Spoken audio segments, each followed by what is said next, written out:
ಓಂ ಶ್ರೀ ಗುರು ರಾಘವೇಂದ್ರ ನಮಃ. ಸ್ನೇಹಿತರೆ,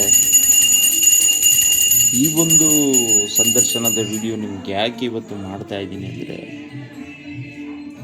1ನೇ ತಾರೀಕು 2026 ಜನವರಿಯ 1ನೇ ತಾರೀಕಿನಂದು ನಾನು ಪಾದಯಾತ್ರೆಯನ್ನು ಬೆಂಗಳೂರಿನಿಂದ ಕಾಮಧೇನು ಕ್ಷೇತ್ರದಿಂದ ಮಂತ್ರಾಲಯಕ್ಕೆ ಹಮ್ಮಿಕೊಂಡಿದ್ದೆ. ಆ ಒಂದು ಪಾದಯಾತ್ರೆಯಲ್ಲಿ ಪ್ರಥಮ ದಿನದಿಂದನೂ ಕೂಡ 11ನೆಯ ದಿನಕ್ಕೆ ನಾವು ಮಂತ್ರಾಲಯವನ್ನು ತಲುಪಿದ್ವಿ.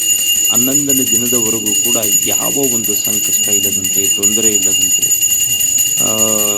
ಎಲ್ಲ ನಮಗೆ ಊಟದ ವ್ಯವಸ್ಥೆ ಇರ್ಬೋದು, ವಸತಿ ವ್ಯವಸ್ಥೆ ಇರ್ಬೋದು, ಪ್ರತಿಯೊಂದು ಕೂಡ ಸುಸಂಸ್ಕೃತವಾಗಿ ಎಲ್ಲ ರಾಯರ ದಯದಿಂದ ಅವರ ಅನುಗ್ರಹ. ಹೋಗಬೇಕು ಅಂದ್ಕೊಂಡಿದ್ದು ನನ್ನ ಸಂಕಲ್ಪ ಅಷ್ಟೆ, ಕರೆಸ್ಕೊಂಡಿದ್ದೆಲ್ಲ ಭಗವಂತ.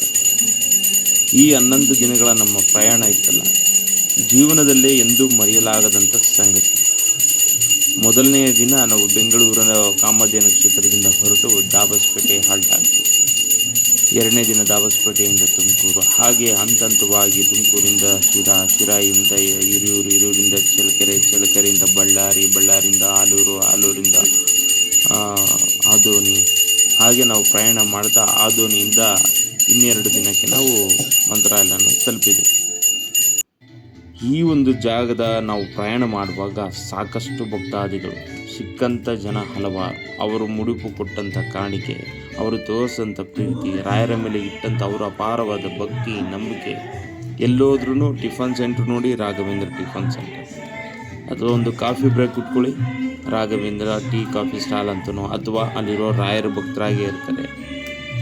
ನಮ್ಮ ಹತ್ರ 1 ರೂಪಾಯಿನೂ ಕೂಡ ಈಸ್ಕೊಳ್ಳದೆ ಎಲ್ಲವನ್ನೂ ರಾಯರ ಸೇವೆ ಮಾಡ್ತಾ ಇದ್ದೀವಿ. ಇಲ್ಲ, ನಿಮ್ಮನ್ನು ನೋಡಿ ರಾಯರು ನೋಡಿದಷ್ಟು ಖುಷಿ ಆಯಿತು ಅಂತ ಆ ಜನ ನಮ್ಮನ್ನು ವ್ಯಕ್ತಪಡಿಸೋದಿದೆಯಲ್ಲ, ಭಾಳ ಖುಷಿಯಾಯಿತು.